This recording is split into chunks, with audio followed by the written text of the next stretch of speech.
Hi, నా పేరు B Janardhan Reddy. ఈ వీడియోలో మనము కుంభాకార దర్పణానికి సంబంధించినటువంటి కిరణ చిత్రాలు నేర్చుకుందాం. ఓకే, సో కుంభాకార దర్పణము కిరణ చిత్రాలు.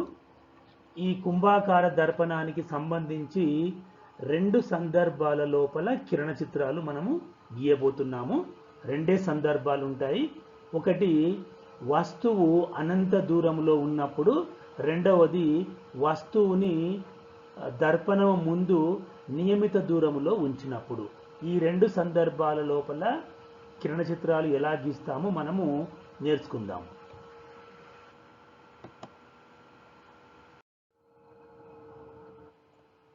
కుంభాకార దర్పణమునకు మొత్తము రెండు సందర్భాల లోపల కిరణ చిత్రాలు గీస్తాము.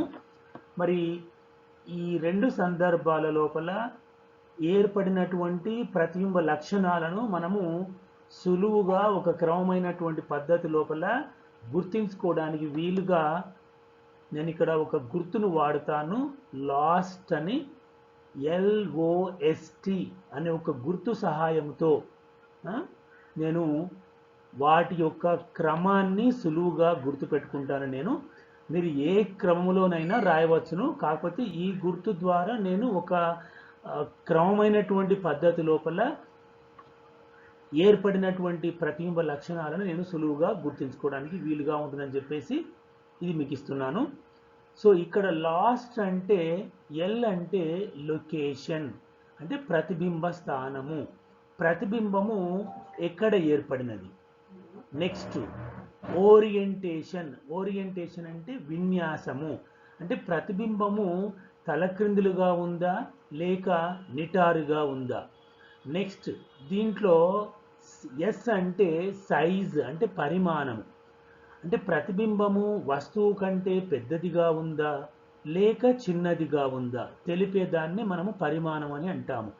టైప్ అంటే రకము, ప్రతిబింబము నిజ ప్రతిబింబమా లేక మిథ్యా ప్రతిబింబమా అనే దాన్ని తెలిపేటటువంటి దాన్ని మనము టైప్ అంటే రకము అని అంటాము. కాబట్టి ఈ ఆర్డర్ లోపల లొకేషన్, ఓరియంటేషన్, సైజ్, టైప్, ఈ ఆర్డర్ లోపల మనము రాసుకున్నట్లయితే సులువుగా ఉంటుంది. ఓకేనా? ఇక్కడ మనము కిరణ చిత్రాలు గీయడానికి, కుంభాకార దర్పణానికి సంబంధించినటువంటి కిరణ చిత్రాలు గీయడానికి నేను రెండు కిరణాలు వాడుతాను. అయితే కుంభాకార దర్పణము సందర్భములో, అంటే విషయములో 4 కాంతి కిరణాల యొక్క ప్రవర్తన ఎట్లా ఉంటుంది అంటే, కొన్ని కాంతి కిరణాలు అంటే మనం ప్రధానంగా 4 కాంతి కిరణాలు తీసుకొని వాటి ప్రవర్తన ఎలా ఉంటుందో మనము గత వీడియో లోపల నేర్చుకున్నాము. ఓకే, అయితే ఈ 4 కాంతి కిరణాల్లో నేను 2 కాంతి కిరణాలు మాత్రమే తీసుకొని కుంభాకార దర్పణానికి సంబంధించినటువంటి కిరణ చిత్రాలు గీస్తాను. నేను ఇక్కడ కిరణము 1 R1, అయితే నేను ఇక్కడ తీసుకున్నటువంటి 2 కిరణాలే కాకుండా మీకు ఇష్టం వచ్చినటువంటి ఏ 2 కిరణాలైనా తీసుకొని మీరు కిరణ చిత్రాలు గీయొచ్చు. ఓకే, నేను తీసుకున్నటువంటి కిరణాలు మాత్రమే తీసుకొని కిరణ చిత్రాలు గీయవలసిన అవసరం లేదు. Okay, you can take any 2 of the 4 rays. మీకు ఇష్టం వచ్చినటువంటి 2 కిరణాలు మీరు తీసుకొని మీరు కిరణ చిత్రాలు గీయవచ్చును. సో నేను తీసుకున్నటువంటి 2 కిరణాలలో కిరణము 1 R1 అంటాను నేను. అది ఎటువంటి కిరణం అంటే, ప్రధానాక్షానికి సమాంతరముగా వచ్చి దర్పణంపై పతనమైన కిరణము పరావర్తనము చెందాక నాభి F గుండా వస్తున్నట్లు కనిపిస్తుంది. ఇక్కడ ఈ కిరణాల యొక్క ప్రవర్తనను మీకు మళ్ళీ ఒకసారి చూపిస్తున్నాను. మీకు జ్ఞప్తికి తెచ్చుకోవడానికి వీలుగా ఇక్కడ మళ్ళీ ఒకసారి చూపిస్తున్నాను. మరి మొదటి కిరణం తీసుకున్నట్లయితే అది ప్రధానాక్షానికి సమాంతరముగా వచ్చి దర్పణంపై పతనమైన కిరణము పడినటువంటి కిరణము పరావర్తనము చెందిన తరువాత అది ప్రధాన నాభి ఎఫ్ గుండా వస్తున్నట్టుగా కనిపిస్తుంది. అది ఎలాగో చూద్దాం మనం ఇక్కడ. ఇది మనకు కుంభాకార దర్పణం. ఓకే, ఇది కుంభాకార దర్పణము. దీనికి ఇక్కడ బిందువులన్నీ చూపిద్దాము. ఇక్కడ పోల్ అంటాము, పి అంటే దర్పణం యొక్క ధ్రువము, సి అంటే దాని యొక్క వక్రతా కేంద్రము, ఎఫ్ అంటే ప్రధాన నాభి. ఈ మూడు బిందువులను కలుపుతూ దర్పణం గుండా గీసినటువంటి రేఖను ప్రధానాక్షము అని అంటాము. ఓకేనా. ఇప్పుడు ఈ కిరణం చూద్దాం మనం. ప్రధానాక్షానికి సమాంతరంగా ఒక కాంతి కిరణం ఇలా వచ్చి దర్పణం పైన పడుతుంది అన్నట్టు. ఓకేనా. ఇది పతన కిరణం. ఎక్కడ పతనమైంది? ఈ బిందువు దగ్గర పతనమైంది. ఈ పతన కిరణము పరావర్తనము చెంది ఇలా బయలుదేరుతుంది. ఓకేనా. అయితే ఈ పరావర్తన కిరణాన్ని మనము జాగ్రత్తగా పరిశీలించినట్లయితే అది దర్పణానికి వెనుకాల ఉన్నటువంటి ప్రధాన నాభి గుండా వస్తున్నట్టు కనిపిస్తుంది. ఇప్పుడు చూద్దాం ఒకసారి. ఇది పరావర్తన కిరణం. ఒకవేళ పరిశీలకుడు ఈ కిరణాన్ని గినుక గమనించినట్లయితే ఆ పరిశీలకునికి ఈ కాంతి కిరణము అంటే ఈ పరావర్తన కిరణము దర్పణానికి వెనుకాల ఉన్నటువంటి ప్రధాన నాభి గుండా వస్తున్నట్లుగా కనిపిస్తుంది. లేక మీరు ఈ పరావర్తన కిరణాన్ని వెనక్కి పొడిగిస్తే అది ప్రధాన నాభి వద్ద కలుస్తుంది. ఓకేనా. ఈ కాంతి కిరణం ఇక్కడి నుంచి వస్తున్నట్టుగా కనిపిస్తుంది అన్నట్లు. ఇది మొదటి కిరణము. ఓకే, ఇందాక చెప్పినటువంటి కిరణాన్ని నేను కుంభాకార దర్పణం గుర్తును ఉపయోగించి కూడా చూపిస్తాను. చూడండి, మీరు దర్పణాల గుర్తుల సహాయంతోనే కిరణ చిత్రాలు గీయడానికి ప్రయత్నం చేయండి. పూర్తిగా ఒరిజినల్ దర్పణం మనం గీయాలి అంటే ఎక్కువ శ్రమ, కాబట్టి వాటి గుర్తుల సహాయంతోనే కిరణ చిత్రాలు మీరు గీయడము ప్రాక్టీస్ చేయండి. ఓకే, సో ఇది కుంభాకార దర్పణం యొక్క గుర్తు. ఇటువైపున పూత ఉంది. ఇది ఈ తెల్లటి భాగం ఏదైతే ఉందో ఇది పరావర్తనం చెందించేటటువంటి తలము ఉబ్బెత్తుగా ఉంది, కాబట్టి ఇది కుంభాకార దర్పణం యొక్క గుర్తు.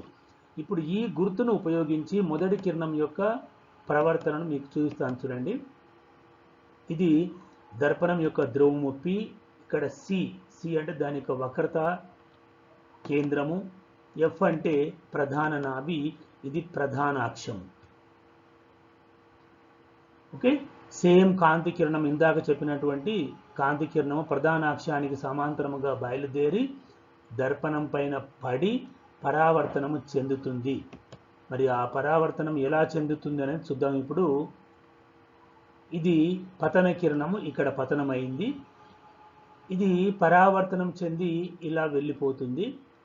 అయితే ఎందుకు ఇలాగే వెళ్ళిపోతుంది, ఇక్కడెందుకు రాదు, లేక ఇక్కడెందుకు పరావర్తనం చెందదు అనేది మీకు అనుమానం కలగవచ్చును. అంటే ఎటు పడితే ఆ దిశలో అది పరావర్తనం చెందదు. దీనికి మీకు ఆల్రెడీ రూల్స్ చెప్పడం జరిగింది. ఇది పతన బిందువు. ఈ పతన కిరణం ఇక్కడ పతనమైంది. ఇప్పుడు మనం ఏం చేస్తామంటే లంబాన్ని గీస్తాం. ఇది లంబము అన్నట్లు. ఓకే, ఇది లంబము. సో లంబానికి అంటే ఇక్కడ వ్యాసార్థము గీస్తే అదే లంబం అవుతుంది. ఇట్లా మొత్తం ఇలా లంబం ఉంటుంది. లంబానికి ఒక దిక్కు పతన కిరణం ఉంటుంది. మరి ఈ లంబముతో పతన కిరణం ఎంత కోణం చేస్తుందో పరావర్తన కిరణం కూడా అంతే కోణంతో పరావర్తనం చెందుతుంది అన్నట్లు. ఓకే, కాబట్టి ఈ కాంతి కిరణము ఇలా పరావర్తనం చెందుతుంది. ఈ కాంతి కిరణము చూడండి, ఇప్పుడు ఇది పరావర్తన కిరణము. ఈ పరావర్తన కిరణము ప్రధాన నాభి నుండి వస్తున్నట్టుగా కనిపిస్తుంది. ఓకే, ఇక్కడ ఒక పరిశీలకుడు కనుక ఉన్నట్లయితే మరి అతడికి ఈ పరావర్తన కిరణము దర్పణానికి వెనుకాల ఉన్నటువంటి ప్రధాన నాభి గుండా వస్తున్నట్టుగా కనిపిస్తుంది. ఓకే, ఇది మొదటి కిరణము. నేను కుంభాకార దర్పణం యొక్క గుర్తును ఉపయోగించి మీకు చూపించడం జరిగింది. నెక్స్ట్ మనము రెండవ కిరణం యొక్క ప్రవర్తనను చూద్దాం. ఇప్పుడు కిరణము 2 R2 దీని యొక్క ప్రవర్తన ఎలా ఉంటుందో చూద్దాం. వక్రత కేంద్రము వైపుగా ప్రయాణిస్తున్న కిరణము పరావర్తనం చెందాక తిరిగి అదే దిశలో వెనుకకు ప్రయాణిస్తూ వక్రత కేంద్రము నుండి బయలుదేరి వస్తున్నట్టుగా కనబడుతుంది. చూడండి, ఇది కుంభాకార దర్పణము, దాని యొక్క ధ్రువము సి వక్రత కేంద్రము, ఎఫ్ ప్రధాన నాభి. ఇక్కడ ఒక ముఖ్యమైన విషయం ఏంటంటే కిరణ చిత్రాలు మీరు గీసేటప్పుడు ప్రధాన నాభి ఎఫ్ అనేది ఎగ్జాక్ట్గా అంటే కరెక్ట్గా ధ్రువము మరియు వక్రత కేంద్రం మధ్యలోనే ఉండాలి, పీసీల మధ్యలో ఉండాలి ఎగ్జాక్ట్గా. ఎందుకొరకంటే పి నుండి సి వరకు ఉన్నటువంటి దూరాన్ని వక్రత వ్యాసార్థం అంటారు. మరి పి నుండి ఎఫ్ వరకు ఉన్నటువంటి దూరాన్ని, ప్రధాన నాభి వరకు ఉన్నటువంటి దూరాన్ని నాభ్యాంతరం అంటారు. ఈ నాభ్యాంతరం అనేది వక్రత వ్యాసార్థములో సగం ఉంటుంది.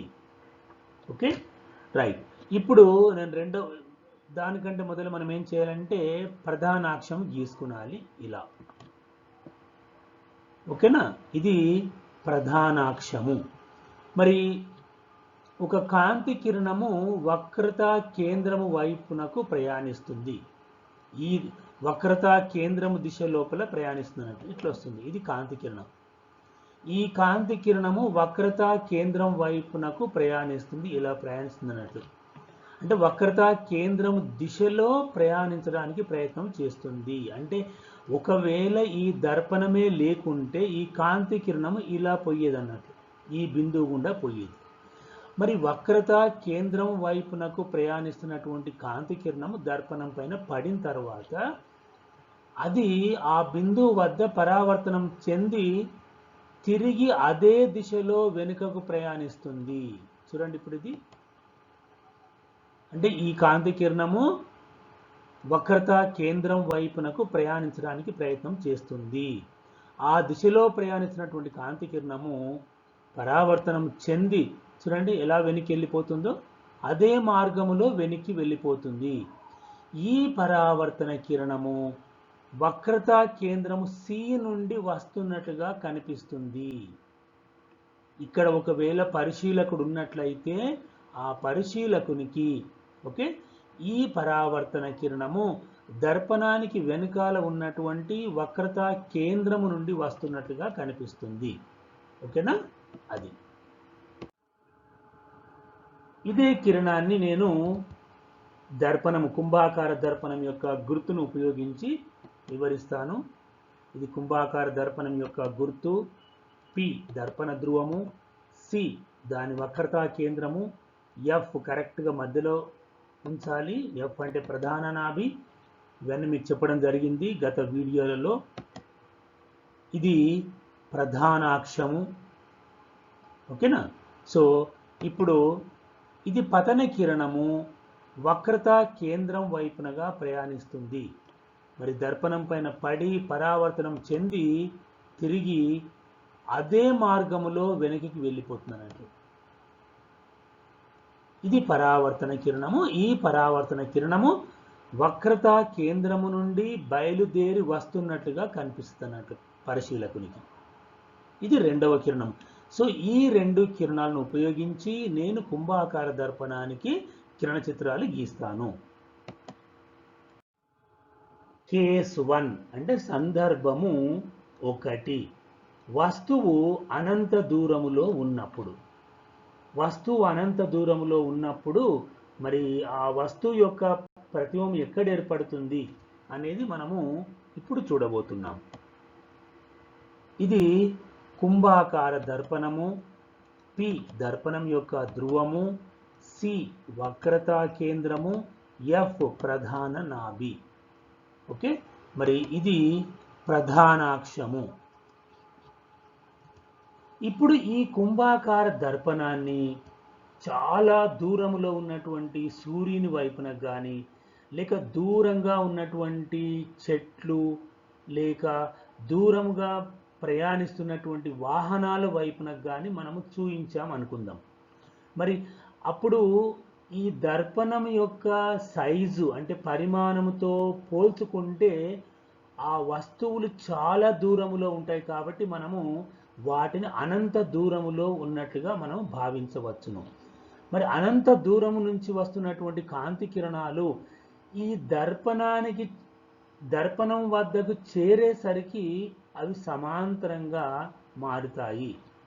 అంటే చాలా దూరం నుంచి వస్తున్నటువంటి కాంతి కిరణాల లోపల మనం కొంత భాగం తీసుకుంటాం కాబట్టి ఆ కొంత భాగం సమాంతరంగా ఉంటుంది. మరి ఈ సమాంతర కాంతి కిరణాలు ప్రధానాక్షానికి సమాంతరంగా వచ్చి దర్పణం పైన పతనమవుతాయి. చూడండి, ఇవి పతన కిరణాలు. ఇవన్నీ కూడా సమాంతరంగా ఉన్నటువంటి కిరణాలు. అనంత దూరములో ఉన్నటువంటి వస్తువు నుంచి వస్తున్నటువంటి ఈ సమాంతర కాంతి కిరణాలు ప్రధానాక్షానికి కూడా సమాంతరంగా వచ్చి దర్పణం పైన పతనము చెందినవి. మరి పతనము చెందిన తరువాత మరి ఇవన్నీ కూడా పరావర్తనం చెందుతాయి. మనం కిరణము ఒకటి, ఆ రూల్ మనం ఏదైతే ఉందో దాని ప్రకారం తీసుకుంటే ఈ కాంతి కిరణము ప్రధానాక్షానికి సమాంతరంగా వచ్చి దర్పణం పైన పడింది కాబట్టి పరావర్తనం చెంది, మరి ఆ పరావర్తనం చెందిన తరువాత ఆ పరావర్తన కిరణము ప్రధాన నాభి నుండి వస్తున్నట్లుగా కనిపిస్తుంది. అన్ని కిరణాలు అలాగే కనిపిస్తాయి. ఇప్పుడు వీటికి మీరు పరావర్తన కిరణాలు గీయాలి అంటే సింపుల్గా మీరు ఒక స్కేల్ తీసుకొని ఆ స్కేల్ని ఇలా పెట్టేసి అంటే ఎఫ్ నుండి వస్తున్నట్లుగా మీరు చూపించాలి. చూడండి, ఈ పరావర్తన కిరణాలన్నీ కూడా వీటిని వెనక్కి పొడిగిస్తే కంపల్సరిగా అవి ప్రధాన నాభి వద్దనే కలుస్తాయి. అంటే ఇవన్నీ కూడా వికేంద్రీకరణ కిరణాలు అంటాం. అంటే ఒక బిందువు నుంచి వికేంద్రీకరించబడుతున్నట్టుగా కనిపిస్తాయి. మరి పరిశీలకునికి మనము ఈ పరావర్తన కిరణాలను మనం దూరంగా పొడిగించినా కూడా అవి ఎక్కడ కలువవు, అనంత దూరము లోపల కూడా కలువవి. ఎందుకొరకంటే అవి వికేంద్రీకరణ కిరణాలు కాబట్టి. మరి ఈ కాంతి కిరణాన్ని మనం వెనక్కి పొడిగిస్తే ప్రధాన నాభి వద్ద కలుస్తుంది. ఇవి పరావర్తన కిరణాలు. ఇవన్నీ కూడా చూడండి, ఈ కాంతి కిరణం ఈ పరావర్తన కిరణాన్ని మనం వెనక్కి పొడిగిస్తే ఇక్కడ కలుస్తుంది. అలాగే ఇది కూడా, అలాగే ఇది కూడా, అలాగే ఇది కూడా. అంటే ఈ పరావర్తన కిరణాలన్నీ కూడా ఇక్కడ ప్రధాన నాభి నుండి వస్తున్నట్టుగా కనిపిస్తాయి. కాబట్టి చూడండి, ఇక్కడ ఒక చిన్న ప్రతిబింబం ఏర్పడింది. ఒక చెట్టు యొక్క ప్రతిబింబము ఇక్కడ ఏర్పడింది. అంటే ఈ దర్పణాన్ని మనం ఒక దూరంగా ఉన్నటువంటి చెట్టు వైపునకు చూపించినట్లయితే ఆ చెట్టు యొక్క ప్రతిబింబము మరి దర్పణానికి వెనుక భాగాన ప్రధాన నాభి వద్ద చిన్నగా ఏర్పడింది. చూడండి, ఓకే. అయితే ఇది నిజ ప్రతిబింబమా మిథ్యా ప్రతిబింబమా అనేది ఒక ప్రశ్న. ఇది నిజ ప్రతిబింబమా లేక మిథ్యా ప్రతిబింబమా అని మీరు ఎలా గుర్తుపట్టాలి అంటే ఇక్కడ చూడండి, మీరు పరావర్తన కిరణాలను చూడాలి. ఈ పరావర్తన కిరణాలు వాటంతట అవే కలుస్తున్నాయా లేక పరావర్తన కిరణాలను వెనక్కి పొడిగించడం ద్వారా ఒక బిందువు నుంచి వస్తున్నట్టు కనిపిస్తున్నాయా అనేది మనకి ఇక్కడ చూడాలి. ఇవి ముందుకు పొడిగిస్తే ఎక్కడ కూడా కలవవు. అందుకే వీటిని వెనక్కి పొడిగిస్తే ఈ పరావర్తన కిరణాలన్నీ కూడా ప్రధాన నాభి వద్ద కలుస్తున్నాయి. అంటే ఇలా వెనక్కి పొడిగించడము ద్వారా ఒక బిందువు దగ్గర కలిస్తే అక్కడ ఏర్పడే ప్రతిబింబము కంపల్సరిగా మిథ్యా ప్రతిబింబం ఉంటుంది. అది నిజ ప్రతిబింబం కాదు. దీన్ని మనము తెరపైన పట్టలేము. కాకపోతే మనం ఇక్కడికి వెళ్ళి దర్పణం ముందు నుంచి మనము పరిశీలకుడు ఒకవేళ మనము కానీ చూసినట్లయితే అది చిన్నగా కనిపిస్తుంది. ఇది మనకు నేరుగా సైడ్ నుంచి కనిపించదు, కేవలం పరిశీలకునికి మాత్రమే ఇది కనబడుతుంది. మరి ప్రతిబింబము ప్రధాన నాభి వద్ద చిన్నగా ఏర్పడుతుంది.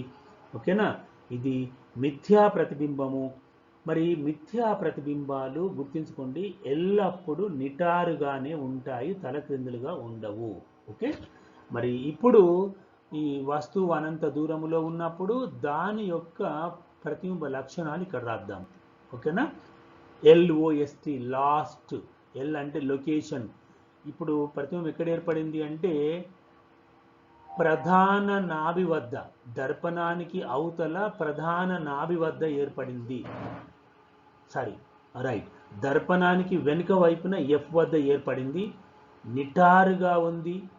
ఓకేనా, వస్తువు కంటే చాలా చిన్నగా ఉంది. ఎందుకంటే ఇక్కడ చెట్టు చాలా పెద్దదిగా ఉంటుంది, దాని ప్రతిబింబం మాత్రము ప్రధాన నాభి వద్ద చాలా చిన్నగా ఏర్పడింది, వస్తువు కంటే చాలా చిన్నగా ఉంది. మరియు మిథ్యా ప్రతిబింబము అంటే దీన్ని మనం తెర పైన పట్టలేము. ఓకేనా, ఇది మొదటి సందర్భం. ఇందాక చెప్పినటువంటి కిరణ చిత్రాన్ని, సందర్భం 1లో చెప్పినటువంటి కిరణ చిత్రాన్ని నేను వస్తువు అనంత దూరములో ఉన్నప్పుడు నేనేం చేస్తానంటే ఇప్పుడు కుంభాకార దర్పణం యొక్క గుర్తును ఉపయోగించి గీస్తాను. చూడండి, ఓకేనా, చూపిస్తాను. మీరు మట్టుకు ఈ గుర్తు ద్వారానే కిరణ చిత్రాలు గీయండి. అంటే పుటాకార దర్పణానికి ఒక గుర్తు ఉంది, కుంభాకార దర్పణానికి గుర్తు ఉంది. అంటే వీటిని గీయడం చాలా సులువు అన్నట్టు మనం పేపర్ పైన కానీ. ఓకేనా, సో మనకు సమయం కూడా వృధా కాదు. ఇట్లా ఒక వక్రము గీసి దానికి ఇటువైపున మనం ఇట్లా గీతలు గీస్తే ఈ గీతలు గీసినటువంటి భాగం అంతా కూడా పూత పెట్టినటువంటి భాగం అని అర్థము. ఓకేనా, ఇప్పుడు P అంటే దర్పణం యొక్క ధ్రువము, C అంటే వక్రతా కేంద్రము, F అంటే ప్రధాన నాభి, ఇది ప్రధానాక్షము. మరి వస్తువు ఇక్కడ అనంత దూరములో ఉంది, మీకు ఇందాక చెప్పాను, మళ్ళీ సపరేట్గా చెప్పవలసిన అవసరం లేదు. ఇవన్నీ పతన కిరణాలు ప్రధానాక్షానికి సమాంతరంగా వచ్చి దర్పణం పైన పడి పరావర్తనం చెందుతున్నాయి. మరి ఈ పరావర్తన కిరణాలన్నీ కూడా వికేంద్రీకరణ కిరణాలు. ఓకేనా, ఈ వికేంద్రీకరణ కిరణాలంటే పరిశీలకునికి ఈ కిరణాలన్నీ కూడా ఒక బిందువు నుంచి వస్తున్నట్టుగా కనిపిస్తాయి, వీటిని వెనక్కి పొడిగిస్తే ఇక్కడ కలుస్తాయి అన్నట్లు. ఓకేనా, ఇవి పరావర్తన కిరణాలు. దీన్ని ఈ మొదటి పరావర్తన కిరణాన్ని వెనక్కి పొడిగిస్తే ఇక్కడ కలుస్తుంది, ప్రధాన నాభి వద్ద కలుస్తుంది. ఇది కూడా అలాగే, ఇది కూడా అలాగే, ఇది కూడా అలాగే. ఓకే, సో ఈ పరావర్తన కిరణాలన్నీ వెనక్కి పొడిగిస్తే F వద్ద కలుస్తున్నాయి కాబట్టి ఇక్కడ ఒక చిన్న ప్రతిబింబం, మిథ్యా ప్రతిబింబం ఏర్పడుతుంది. ఇది ఇందాకనే మీకు వివరించాను. సో ప్రతిబింబ లక్షణాలు చూడండి, దర్పణం వెనుక వైపున F వద్ద ఏర్పడును, నిటారుగా ఉండును, వస్తువు కంటే చాలా చిన్నది, మరియు మిథ్యా ప్రతిబింబం. ఇది మొదటి సందర్భము. ఓకే, ఇప్పుడు సందర్భము 2, వస్తువు నియమిత దూరములో ఉన్నప్పుడు. వస్తువుని మనము దర్పణం ముందు కొంత దూరములో ఉంచినాం అనుకోండి. నియమిత దూరం అంటే ఇందాకనేమో ఇన్ఫినిటీ అంటే అనంత దూరం, ఇప్పుడు ఏంటంటే నియమిత దూరం. అయితే ఇక్కడ ఒక ముఖ్యమైన విషయం ఏంటంటే కుంభాకార దర్పణము ముందు వస్తువును ఎంత దూరములో ఉంచినా, ఎంత నియమిత దూరములో ఉంచినప్పటికీ కూడా దాని యొక్క ప్రతిబింబము తప్పకుండా దర్పణానికి వెనుక వైపున PFల మధ్యనే ఏర్పడుతుంది. అది మనం ఇప్పుడు చూద్దాం. ఇది కుంభాకార దర్పణము. P అంటే దర్పణం యొక్క ధ్రువము. ఓకే, సో P అంటే దర్పణం యొక్క ధ్రువము, C అంటే వక్రతా కేంద్రము, F అంటే ప్రధాన నాభి. ఇది ప్రతిసారి మీకు చూపడం జరుగుతుంది. ఇది ప్రధానాక్షము. ఇప్పుడు ఒక కొవ్వొత్తిని దర్పణము ముందు కొంత దూరంలో ఇట్లా పెడతాను. ఓకేనా, ఇక్కడ పెట్టాను. వెలుగుతున్నటువంటి కొవ్వొత్తిని నేను వస్తువుగా తీసుకొని ప్రధానాక్షం పైన ఇక్కడ పెట్టాను. మీరు ఎక్కడైనా పెట్టవచ్చు, ఇబ్బంది ఏం లేదు.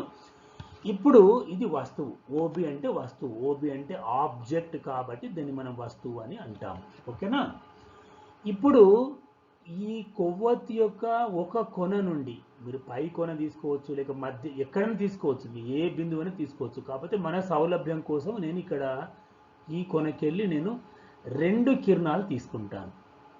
2 కాంతి కిరణాలు, కిరణము 1, కిరణము 2 నేను ఇక్కడికి వెళ్ళి తీసుకొని గీస్తాను. మీకు ఇందాక చెప్పాను వాటి యొక్క ప్రవర్తన. మొదటి కిరణము బి నుంచి వచ్చినటువంటి మొదటి కిరణము ప్రధానాక్షానికి సమాంతరంగా బయలుదేరి దర్పణం పైన పడి పరావర్తనం చెందుతుంది. ఈ పరావర్తన కిరణము ప్రధాన నాభి నుండి వస్తున్నట్టుగా కనిపిస్తుంది. చూద్దామా? నేను మొదటి కిరణం గీస్తున్నాను, చూడండి. ఇది మొదటి పతన కిరణము, కిరణము 1. ఇది పరావర్తనం చెంది ఇలా వెళ్ళిపోతుంది. కిరణం 1 అది ఇక్కడ దర్పణం పైన పడి పరావర్తనం చెంది ఇలా పోతుంది. ఓకేనా? ఇప్పుడు ఈ కాంతి కిరణము ప్రధాన నాభి నుండి వస్తున్నట్లుగా కనిపిస్తుంది. అది మనం తర్వాత చూద్దాము. నెక్స్ట్ మొదటి కిరణం అయిపోయింది. ఇప్పుడు రెండవ కిరణము బి నుంచి వస్తున్నటువంటి కిరణమే రెండవ కిరణము. అదే బిందువుని తీసుకొస్తున్నాను నేను. రెండవ కాంతి కిరణము వక్రత కేంద్రం వైపునకు ప్రయాణిస్తుంది. దర్పణం పైన పడి పరావర్తనం చెంది అది తిరిగి అదే దిశలో వెనక్కి వెళ్ళిపోతుంది అన్నట్టు. ఇప్పుడు నేను రెండవ కిరణాన్ని గీస్తున్నాను, చూడండి. ఇది వక్రత కేంద్రం వైపునకు ప్రయాణిస్తుంది, ఆ దిశలో ప్రయాణిస్తుంది. ఒకవేళ మనకు ఈ దర్పణమే లేకుండా ఉంటే ఈ కాంతి కిరణము ఇలా ఈ బిందువు గుండా వెళ్ళేది అన్నట్టు. ఓకేనా? ఇప్పుడు దర్పణం పైన పతనమైంది కాబట్టి అది పరావర్తనము చెంది అదే దిశలో ప్రయాణిస్తుంది. ఎందుకొరకంటే మనము లంబము గీస్తే లంబం ఇలాగే ఉంటుంది కాబట్టి, అంటే లంబము వెంబడే ఈ కాంతి కిరణము ప్రయాణించింది, అంటే పతన కోణము శూన్యము. మరి అది ఏమవుతుంది? అదే దిశలో వెనక్కి ప్రయాణిస్తుంది. చూడండి, ఇది కిరణము 2. ఇప్పుడు పరావర్తన కిరణం సేమ్ అదే మార్గంలో వెనక్కి గీయాలి మనము. ఇది పరావర్తన కిరణం. ఈ పరావర్తన కిరణము వక్రతా కేంద్రము నుండి బయలుదేరి వస్తున్నట్లుగా మనకు కనిపిస్తుంది. ఇప్పుడు ఒకసారి చూడండి, ఇది మొదటి పరావర్తన కిరణము, ఇది రెండవ పరావర్తన కిరణము. ఈ 2 కిరణాల మధ్య దూరము ముందుకు వెళుతున్న కొలది పెరుగుతూనే ఉంటుంది కానీ తగ్గదు. అంటే ఈ 2 కూడా వికేంద్రీకరణ కిరణాలు. వాటి మధ్య దూరము పెరుగుతూ ఉంటుంది కాబట్టి ఇవి వాటంతట అవి కలిసే ప్రసక్తే లేదు. అప్పుడు మనం ఏం చేస్తాము అంటే ఈ కాంతి కిరణాలను వెనక్కి పొడిగించాలి. ఈ 2 పరావర్తన కిరణాలను కూడా మనం వెనక్కి పొడిగిద్దాం. ఇప్పుడు చూడండి, ఇది మొదటి పరావర్తన కిరణము. నేను దీన్ని వెనక్కి పొడిగిస్తే కంపల్సరిగా అది ప్రధాన నాభి వద్దనే కలవాలి. మనం గీసేటప్పుడు ఆ జాగ్రత్త వహించాలి. వెనక్కి పొడిగిస్తే అది ప్రధాన నాభి వద్ద కలుస్తుంది. అంటే ఇక్కడ మన కన్ను ఉందనుకోండి, అప్పుడు మనం ఏమని భ్రమ చెందుతాము అంటే ఈ పరావర్తన కిరణము ప్రధాన నాభి ఎఫ్ నుండి వస్తున్నట్లుగా మనకు కనిపిస్తుంది అన్నట్లు. ఓకేనా? నెక్స్ట్ అట్లాగే మనం రెండవ పరావర్తన కిరణం ఇది ఉంది కదా, దీన్ని కూడా మనం వెనక్కి పొడిగిస్తే అది కంపల్సరిగా తప్పకుండా సి వద్దనే కలవాలి. ఓకేనా? దీన్ని వెనక్కి పొడిగిస్తే అది సి వద్ద కలుస్తుంది. అంటే ఈ కాంతి కిరణము రెండవ పరావర్తన కిరణము సి నుండి బయలుదేరి వస్తున్నట్టుగా కనిపిస్తుంది. ఓకే, ఇప్పుడు ఈ కిరణాన్ని వెనక్కి పొడిగించడం ద్వారా ఈ వెనక్కి పొడిగించినటువంటి ఈ రేఖలు ఇక్కడ కలుసుకుంటున్నాయి. ఇక్కడ ఈ బిందు దగ్గర కలుసుకుంటున్నాయి. ఇక్కడ ఏం చేయాలంటే మనము ఒక లంబాన్ని ప్రధానాక్షంపై గీయాలి ఇలా. అదే మనకు వస్తువు యొక్క ప్రతిబింబం అవుతుంది. అయితే ఇక్కడ వస్తువు మనకు క్యాండిల్ కాబట్టి దీని యొక్క ప్రతిబింబం ఇక్కడ ఏర్పడుతుంది అన్నట్లు. ఓకేనా? ఇది ప్రతిబింబము, ఐజీ అనేది ప్రతిబింబం. ఇప్పుడు ఈ ప్రతిబింబాన్ని మనము జాగ్రత్తగా పరిశీలించినట్లయితే చూడండి, ఇక్కడ ఎలా ఉంది, ఇది నిటారుగా ఉంది. LOST లాస్ట్ అంటే లొకేషన్ ఎక్కడ ఏర్పడింది, PFల మధ్యన ఏర్పడింది. అంటే దర్పణం యొక్క ధ్రువము మరియు ప్రధాన నాభికి మధ్యన ఏర్పడింది, PFల మధ్యన ఏర్పడింది. ఓకేనా. ఇక్కడ చాలా ముఖ్యమైన విషయం ఏంటంటే వస్తువుని ఇక్కడ ఉంచండి, ఇక్కడ ఉంచండి, ఇక్కడ ఉంచండి, ఇక్కడ ఇక్కడ దర్పణము ముందు ఎక్కడన్నా ఉంచండి నియమిత దూరం లోపల, దాని యొక్క ప్రతిబింబము తప్పకుండా దర్పణానికి అవతల PFల మధ్యనే ఏర్పడుతుంది. ఓకేనా. మరి ఈ వస్తువుని మనం ఇలాగే ముందుకు జరుపుతూ వస్తూ ఉంటే ప్రతిబింబము అది కూడా దర్పణం వైపునకు నెమ్మదిగా ఇలా ముందుకు వస్తూ ఉంటుంది. దాని సైజు కూడా పెరుగుతూ ఉంటుంది, పరిమాణం కూడా పెరుగుతూ ఉంటుంది. అది ఒక్కటే తేడా తప్ప మిగతాది ఏమీ ఉండదు. ఓకే.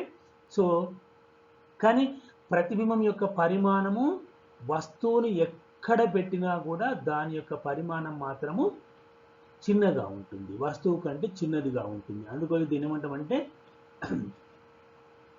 డిమినిష్డ్, అంటే వస్తువు కంటే చిన్నదిగా ఉంటుంది అన్నట్టు.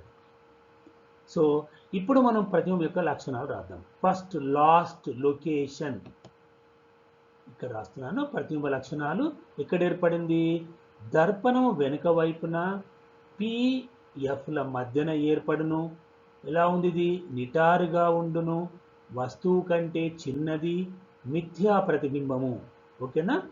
పరావర్తన కిరణాలను మనము వెనక్కి పొడిగించడము ద్వారా అవి కలుస్తున్నాయి కాబట్టి అటువంటి సందర్భంలో కేవలము మిథ్యా ప్రతిబింబాలే ఏర్పడతాయి అన్నట్లు. ఓకే. సో ఇది వస్తువు నియమిత దూరంలో ఉన్నప్పుడు కిరణ చిత్రం. ఇక మీరు వస్తువుని ఎక్కడన్నా ఉంచండి, ఓకే, మీకు తప్పకుండా దాని యొక్క ప్రతిబింబము దర్పణానికి వెనుక వైపున PFల మధ్యనే ఏర్పడుతుంది. అయితే నెక్స్ట్ ఇదే సందర్భాన్ని, రెండవ సందర్భాన్ని నేను ఏం చేస్తానంటే దర్పణం యొక్క గుర్తును ఉపయోగించి చూపిస్తాను. సో ఇందాక చెప్పినటువంటి సందర్భాన్ని నేను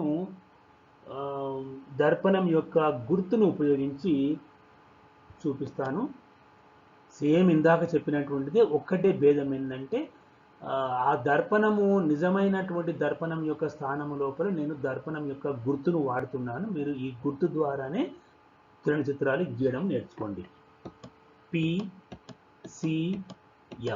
ఓకే, ప్రధానాక్షము. ఓకే, ఇది వస్తువు. OB అంటే వస్తువు. మీరు కొవ్వొత్తికి బదులుగా ఇట్లా ఒక కిరణాన్ని కూడా చూపించవచ్చు ఇట్లా. ఓకే, OB అంటే వస్తువు. నేను మొదటి కాంతి కిరణం గీస్తున్నాను. B నుండి ప్రధానాక్షానికి సమాంతరంగా వచ్చి దర్పణం పైన పడి పరావర్తనం చెందుతుంది. ఈ పరావర్తన కిరణము ప్రధాన నాభి గుండా వస్తున్నట్లు మనం ఊహించుకొని గీయాలి.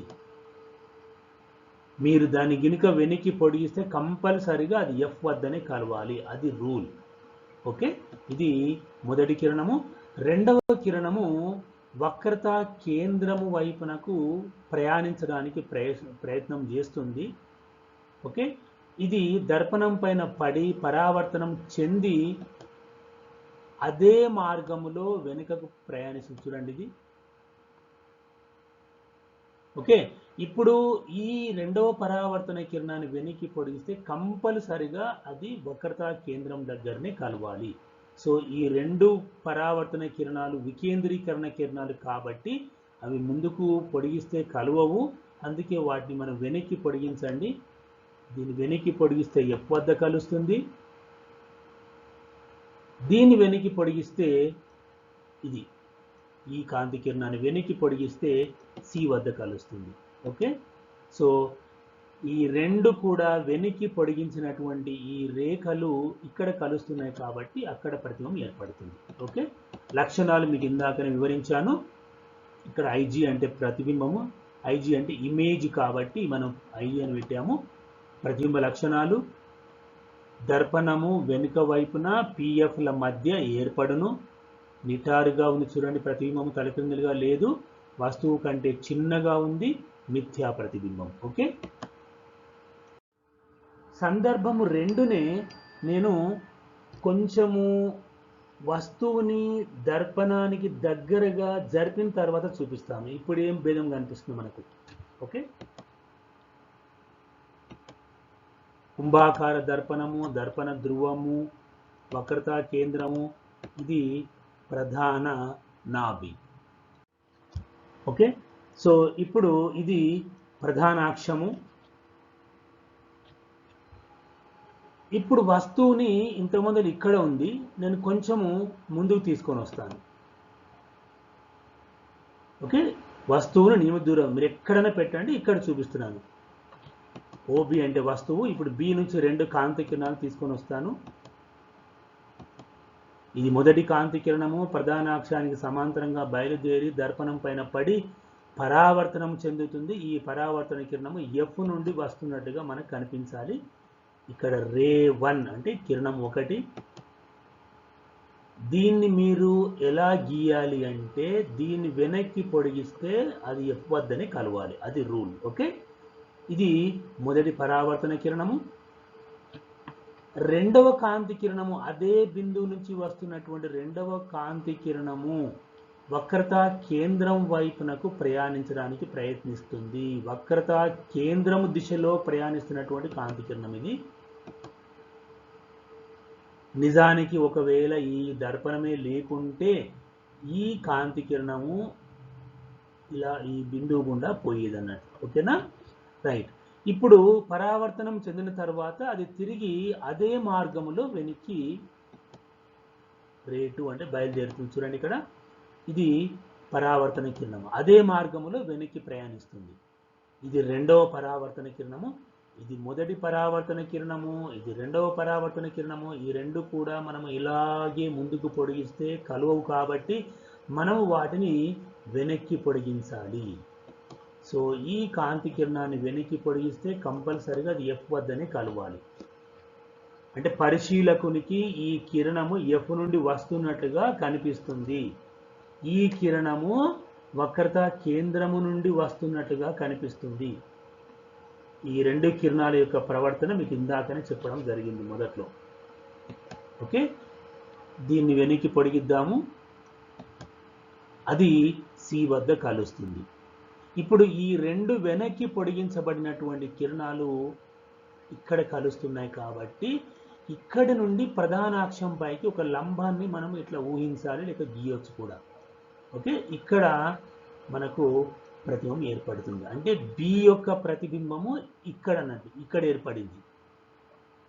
ఓకేనా, మనం ఇక్కడికి వెళ్ళి తీసుకుంటే దాని ప్రతిబింబం ఇక్కడ ఉంటుంది. ఓ యొక్క ఈ ఓకి వెళ్ళి 2 కిరణాలు తీసుకుంటే ఇక్కడ వస్తాయి మనకు ప్రతిబింబం. సో ఇక్కడ నుంచి మనకు ప్రతిబింబం ఏర్పడుతుంది. ఇది ప్రతిబింబం అన్నట్టు, ఐజీ అంటే ప్రతిబింబం. సో ఇందాకటి సందర్భంలో మనము అంటే రెండవ సందర్భమే కానీ వస్తువు దూరంగా ఉంది, అదే వస్తువును దగ్గర తెచ్చామనుకోండి, ఇందాక చెప్పిన దానికి ఇప్పటికీ భేదం చూడండి. ప్రతిబింబము ఇందాక చాలా చిన్నదిగా ఉండింది, అంటే దీంతో పోలిస్తే ఇప్పుడు కొంచెం పెద్దగా అయింది. అంతేకాకుండా వస్తువు దర్పణానికి దగ్గరగా జరుపుతూ ఉంటే ప్రతిబింబము కూడా దర్పణానికి దగ్గరగానే వస్తుంది. కానీ ప్రతిబింబం మట్టుకు ఎప్పటికీ పిఎఫ్ల మధ్యనే ఉంటుంది. ఓకే, సో ఇది మరి కుంభాకార దర్పణానికి సంబంధించినటువంటిది. మీరు లక్షణాలు రాసినట్లయితే చూడండి, ప్రతిబింబం యొక్క లక్షణాలు. దర్పణం వెనకాలనే ఏర్పడుతుంది, పిఎఫ్ల మధ్యన నిటారుగానే ఉంటుంది, వస్తువు కంటే చిన్నది, మిథ్యా ప్రతిబింబం. ఓకే, ఇది మరి కుంభాకార దర్పణానికి సంబంధించినటువంటి కిరణ చిత్రాలు. రెండే 2 సందర్భాలు ఉంటాయి. ఈ 2 సందర్భాల లోపల మీకు కిరణ చిత్రాలు గీశాను.